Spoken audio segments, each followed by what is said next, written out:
कहा जाता है कि मातृ देवो भव पितृ देवो भव। हेलो दोस्तों, गुड मॉर्निंग। कैसे हैं आप लोग? आज है मेरी सासू माँ का तिथि का श्राद्ध। कुमाऊँ में तिथि का श्राद्ध अलग होता है और जो कनागतों में श्राद्ध होते हैं वो अलग होते हैं। तो इस तिथि का श्राद्ध अगर छूट जाता है तो फिर हरिद्वार में जाके इसको उठाना पड़ता है। तो इसीलिए जो है मैं सुबह से ही बहुत जल्दी मैं उठ गई थी और मैं लगी हूँ खाना वाना बनाने में। मैं दिखाऊंगी कुमाऊनी परंपरा में श्राद्ध कैसे होता है, जितना मैं कैप्चर कर पाऊँगी। किचन को बहुत शुद्ध माना जाता है, इसीलिए जो है मैं अब चलती हूँ किचन में और सुबह से मैंने क्या क्या तैयार कर लिया ये भी मैं आपको दिखाती हूँ। आप बने रहिए मेरे साथ और good morning, have a nice day. चलिए चलते हैं, देखते हैं कुमाऊनी परंपरा श्राद्ध, वो भी तिथि का होने को। श्राद्ध चाहे वो तिथि का हो, चाहे वो कनागतों वाला श्राद्ध हो, पितृपक्ष सब एक से हैं, बट परंपरा में अंतर हो सकता है। तो आज जान लीजिए हमारी कुमाऊनी परंपरा। तो इस काम में हेल्प कर रहे हैं मेरे हस्बैंड भी और वो काट रहे हैं सब्जी, जब तक कि मैं अन्य चीज़ों की तैयारी कर लूँ। तो मेरे देवर भी पहुंच चुके हैं और परिवार के अन्य सदस्य भी अभी आएंगे। जितने लोग आएँ उतना अच्छा माना जाता है। तो दाल यहाँ पे तैयार हो रही है। अभी मुझे थोड़ी पतली लग रही है, मैं इसे और थोड़ा गलाती हूँ। और साथ में तैयार हो रहा है मेरा ये बड़े का आइटम। ये उड़द मैंने कल भिगा दी थी और इसके छिलके सुबह निकाल लिए थे। इसे मिक्सी में पीस लिया गया है। उसी को देख रही हूँ कि किस तरह के आइटम को किस तरह बनाना है। और खीर को मैं लोहे की कढ़ाई में ही बना रही हूँ। किचन मेरा थोड़ा सा फैल गया है। रायते के लिए मैंने दही में मसाला डाल के रख दिया और थोड़ी देर में मैं उसमें जो खीरा है कसा हुआ उसको डाल दूँगी। पूड़ी बनानी है, खीर बनानी है और चावल बनाना है। बहुत सारे आइटम आज बनेंगे, लगभग सारे ही आइटम बनेंगे। तो जो जो होगा मैं आप लोग को दिखाऊंगी। ठेठ कुमाऊनी रायता भी मेरा बनके तैयार है। मैं इसे फ्रिज में रख देती हूँ। आटा मैंने छान लिया है और इसमें मैंने थोड़ा सा दही डाला है और इसको मैं अभी थोड़ी देर यूँ ही रख देती हूँ। उससे पहले यहाँ पे चाय पी लेते हैं हम लोग और उसके बाद ही अन्य कार्य करेंगे। कुछ लोग आटे में तेल, घी या फिर कसूरी मेथी डालते हैं, बट मुझे वो पसंद नहीं है। तो मैंने सिंपल आटा और दही से बना रही हूँ। चाय तो चलती ही रहती है काम के बीच बीच में। माँ को भी मैंने बुला लिया है और माँ भी आ रही हैं। साथ में आ गई है हमारी दीदी और इधर आ गई है मेरी देरानी किरण, जो हेल्प कर रही है आटा गूंदने में। किरण और मैं मिलके अब खाना बनाएंगे। किरण आ जाती है तो मेरा आधा काम वैसे ही हल हो जाता है, क्योंकि वो मेरी काफ़ी हेल्प करती है। और यहाँ पे चल रही है इनकी गप्पें। किरण तलेगी अब बड़े। किरण बना रही है बड़े उड़द की दाल के, और ये ज़रूरी होते हैं हम लोगों के यहाँ। श्राद्ध हो या फिर कोई भी शुभ कार्य हो, ये ज़रूर बनते हैं। यहाँ पे बन रही है सब्जी और ये बन रहे हैं बड़े। अभी किरण थोड़ा और पकाते हैं, थोड़े और। हाँ, मैं लाती हूँ तब तक बास्केट। पंडित जी भी आ गए हैं और वही श्राद्ध कर्म इत्यादि करवाएंगे। कुछ तो था वैसे हमारे पास, कहीं नहीं है। अच्छा वो बदलना हो रहा है। हाँ, तभी मैंने कहा था। तो घर के सभी मेंबर आ गए हैं, मेरी देवरानी भी आ गई हैं। माँ को मैंने अपनी ननद यानी इनकी दीदी के साथ हरी सब्जी साफ़ करने का काम दिया है ताकि वो बिजी रहें। तो मेरी देवरानी लगा रही हैं माँ से गप्पे शप्पे और माँ बहुत सारी चीज़ें भूल जा रही हैं। तो वो वही बात कर रहे हैं कि कैसे वो जल्दी जल्दी भूल जा रही हैं, क्योंकि अब उनकी एज इस टाइप की हो चुकी है कि वो नई नई बातें भूल जाती हैं, लेकिन उन्हें 40-50 साल पुरानी बातें सब के सब याद हैं। मामी तो हुई हमारी। हाँ, तुम्हारी मामी भी ऐसे भूल जाएगी, लेकिन ऐसे बताओगे ना तो याद आ जाती है। ये चमसूर अच्छा नहीं है कह रहे हो? ये वाला चमचूर अच्छा नहीं होता है, वो इतना बड़ा बड़ा होता है ना। अच्छा, ये नेपाल से आता है ना। पता नहीं है कहाँ का है। वो तो अच्छा होता होगा। हाँ, बहुत बढ़िया होता है। नेपाल का है, कानड़ी कहते हैं, गिरगाड़ा कहते हैं ना। उधर को अभी सब्जी लोग बहुत बनाते हैं। वहाँ इतनी सब्जी आती है ना, हमारे इधर को तो सब्जी नहीं हो रही है। एक्चुअली मेरी देरानी बहुत समय तक झूला घाट यानी कि नेपाल और इंडिया के बॉर्डर पर रहे हैं, वहीं की बातें वो बता रही हैं। नेपाल से भी आती है गिरगाड़ा, कानड़ी वगैरह। तो यार नेपाल से कैसे आ जाती है? नेपाल तो दूर है। नहीं, वहीं पर हुआ ना गांव, तो बैतड़ी गांव हुआ। वहीं पर गोटला पानी हुआ वहीं पर। ये नेपाल में हुआ ये चीज? हाँ, त्रिपुरा हुआ वहीं पर। अच्छा। अभी कार्तिक जात लगेगी त्रिपुरा में, बहुत बड़ा मेला लगता है, डोला उठता है भगवती का। कब?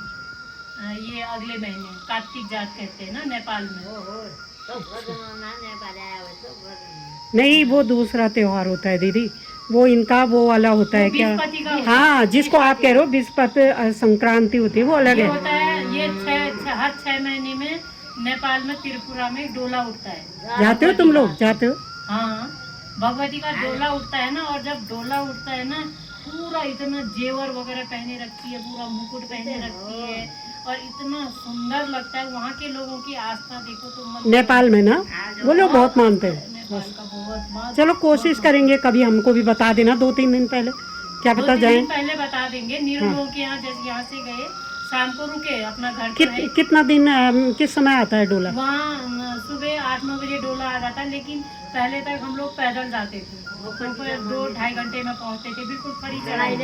लेकिन अब गाड़ियाँ चल गई हैं, बस एक पुल पार करना हुआ, थोड़ा चढ़ाई चढ़ के वहाँ पर से गाड़ियाँ जाती है मंदिर के पास पर। फिर वहाँ 9 बजे भगवती का डोला आता है, वो जाती हैं अपने मायके।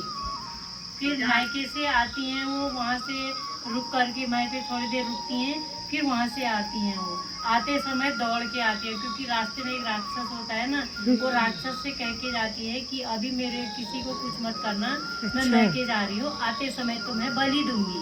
अच्छा। तो जिस समय वहाँ से दौड़ के आते हैं सब लोग, चांदी के गुम्मद वगैरह सब पकड़े रखते हैं, तो भगवती भी एक अकेले आदमी दौड़ते हुए आते हैं ऊपर नीचे से सब, क्योंकि वो जो राक्षस है वहाँ पर अभी भी पत्थर गिरते हैं। अच्छा। पत्थर फेंकता है, मतलब बलि होती है ना, तो आदमी बच के निकलते हैं वहाँ से। फिर भगवती, तो मायका कितनी दूर है? मायका वहीं से 1 घंटे का रास्ता है। पैदल जाएंगे? हाँ, पैदल जाएंगे। चलो कभी मौका मिलेगा, माता रानी बुलाएंगी तो जाएंगे। हमारे जो ससुर जी थे ना, वो जाते थे वहाँ। अच्छा। वहाँ जाते थे, आते समय वैसे ही दौड़ के आते थे। अच्छा, देखो यार, कभी मुझे पता भी नहीं था। और फिर जब भगवती वहाँ पर पहुँचती हैं, फिर उनका पूरा श्रृंगार किया जाता है। श्रृंगार करने के बाद उनको मंच में, माच कहते हैं, मंच में आती हैं वो, मंच में आती हैं। फिर वहाँ पर उनकी पूजा अर्चना होती है। फिर वहाँ से उनके मतलब खूब सोना चांदी बेहिसाब होता है उनके पास, तो इतना बड़ा सोने का मुकुट होता है। फिर वो मुकुट जो है वो वहाँ जाता है, फिर वो सारा जेवर उनका भंडार है नीचे। अच्छा। फिर वो सारा भंडार में रख दिया जाता है। मतलब ये जैसे तुम्हारा जो झूला घाट है ना, पुल के पार कितनी दूर जाना हुआ? पुल से 1 घंटे का रास्ता है। आपने देखा दीदी कभी ये वाला? ना पुल तो वहीं पे है, खैर पुल तो मैंने भी देखा है। झूला घाट से टॉप में नेपाल के मंदिर का दिखता है भगवती का। तो हम लोग वहाँ पर ऐसे करके हाथ जोड़ते हैं जब भी जाते हैं, मतलब वहाँ बहुत मान्यता है वहाँ चलो की। कोशिश करेंगे यार, पहले बता देना 2-4 दिन पहले, अगर बना कभी अब ये है सब बुलावे के जैसे ऊपर। मार्च में आती है भगवती, मार्च में आने के बाद फिर वो उनको भंडार में रखते हैं। भंडार में रखने के बाद इधर बलि दी जाती है। बहुत सारे तुम देखते यहाँ से वो लाल वाला फील्ड वो है ना, वहाँ जाने देखने तक पूरे वहाँ से यहाँ तक वो। तो नेपाल में बलि प्रथा बंद नहीं हुई है ना? वो जो रंगा कहते हैं ना, भैंस हाँ। काटे कहते हैं, वो उनको ऐसे करके लाइन बार लगाए रहते हैं। फिर वहाँ वो आदमी उनको दौड़ा के मारते हैं। वैसे ये गलत नहीं हुआ? मैंने नहीं देखा है, मैं वो चीज देखने से पहले मुझे डर लग जाती है ना, तो मैं वैसे नहीं काटना चाहिए यार जानवरों को। अब नहीं काटते हैं, अब सिर्फ नारियल। इतनी बकरियां काटते हैं ना, जैसे हम मंदिर जो मंदिर के अंदर जाते हैं ना, जिससे हम ऐसे मतलब खून हुए रहता है, तो ऐसा हो गया कि वहाँ पर वो पैर नहीं जकड़ते हैं हमारे, पता नहीं क्या है वहाँ पर। हम अंदर जाते कभी हैं, देखेंगे यार। वैसे में चले वैसे बलि प्रथा की तो मैं बहुत ज्यादा विरोधी हूँ भाई, नेपाल में अब उनका अपना कल्चर है यार, उनका अपना। लेकिन हमारे इंडिया के जो नेपाल का पुल है ना, पहले वहाँ से जाते थे, लेकिन इंडिया से रोक लग गई है, तो इंडिया से वहाँ से नहीं जाते हैं। जो नदी है, महाकाली नदी है, वो काली नदी से तैरा के ले जाते हैं दूसरी जगह से जानवरों को। हाँ, अच्छा, क्योंकि वो जो भागना होती है उनकी ना, वो लोग अपनी भागना। अब ठीक है, उनका अपना कल्चर है यार, उनके लिए हम लोग कुछ कह भी। इंडिया से जो है वहाँ पर से नहीं जाने देते हैं। अच्छा। लेकिन वो लोग एक कानड़ी की रोड है, थोड़ा एक आगे रोड है जमीर पानी, एक आगे है जहाँ तक वो काली नदी है, वहाँ से नेपाल को पार कर। जानवर, हाँ, जानवरों को नदी में। और नदी इतनी है कि महाकाली हुई, वो शारदा नदी भी इतना खुद से आई हुई।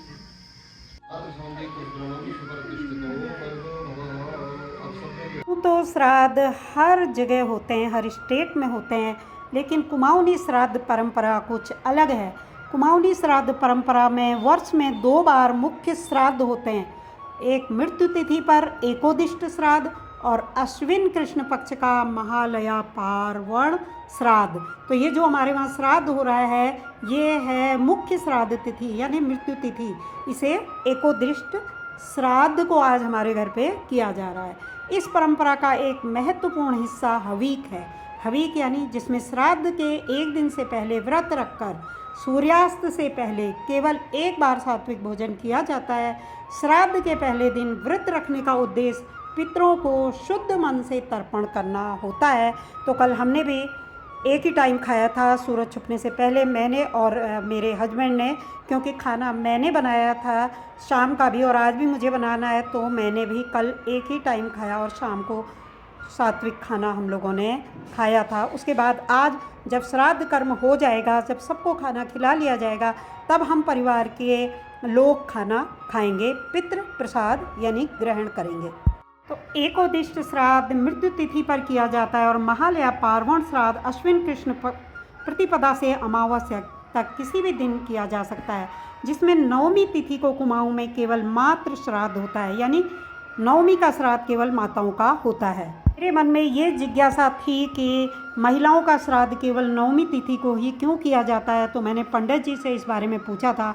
पंडित जी ने मुझे बताया कि नवमी तिथि बहुत ही उत्तम तिथि मानी गई है और उस दिन भगवान श्री राम जी का जन्म भी हुआ था, तो इसीलिए जो है इस तिथि को महिलाओं को विशेष सम्मान दिया जाता है। इसीलिए कुमाऊं में नवमी के दिन श्राद्ध केवल महिलाओं का ही होता है और उन जो श्राद्ध होते हैं कनागत उनमें केवल नवमी को ही महिलाओं का श्राद्ध किया जाता है, ऐसा मुझे पंडित जी के द्वारा बताया गया।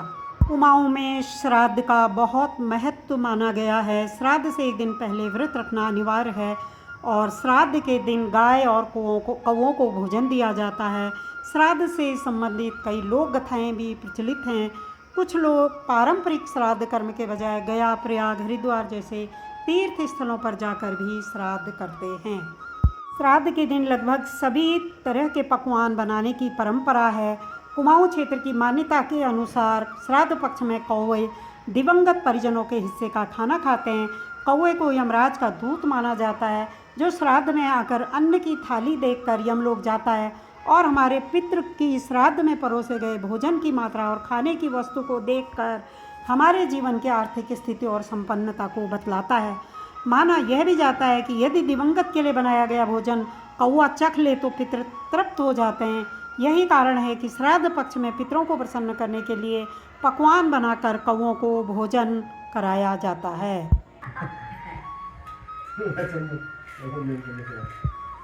लेंगे ये वाला है कन्याओं का ना, ये वाला कन्याओं का, ठीक हो गया। ये विष्णु नैवेद्य जो श्राद्ध करता होता है उसका, या महाप्रसाद में मिला सकते हैं इसको, ये वाला विष्णु नैवेद्य वाला, ये वाला। अच्छा, इसको महाप्रसादी में मिला दूंगी।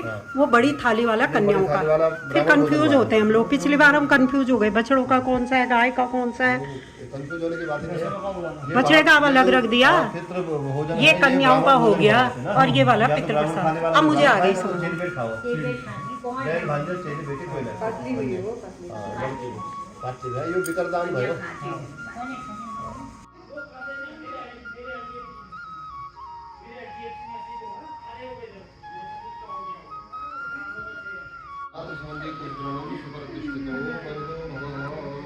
तो यहाँ पे सभी के लिए खाना लगभग तैयार हो चुका है। गाय के लिए, कौवों के लिए, कन्याओं के लिए और बाकी परिवार के हम सारे मेंबर्स के लिए, और उसके बाद हम लोग पड़ोसियों को भी यहाँ पे एक एक थाल में प्रसाद देते हैं।